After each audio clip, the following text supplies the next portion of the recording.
तुझे इज़हारे मोहब्बत से अगर नफरत है, तूने होंठों को लरसने से तो रोका होता।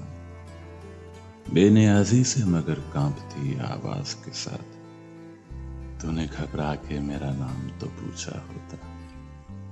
तेरे बस में थी अगर मशले जज्बात की लो, तेरे रुखसार में गुलजार न भड़का होता।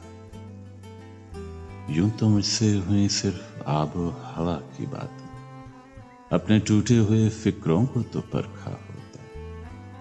यूं ही बेवजह ठिठकने की जरूरत क्या थी, तुम्हें रुखसत में अगर याद न आया होता।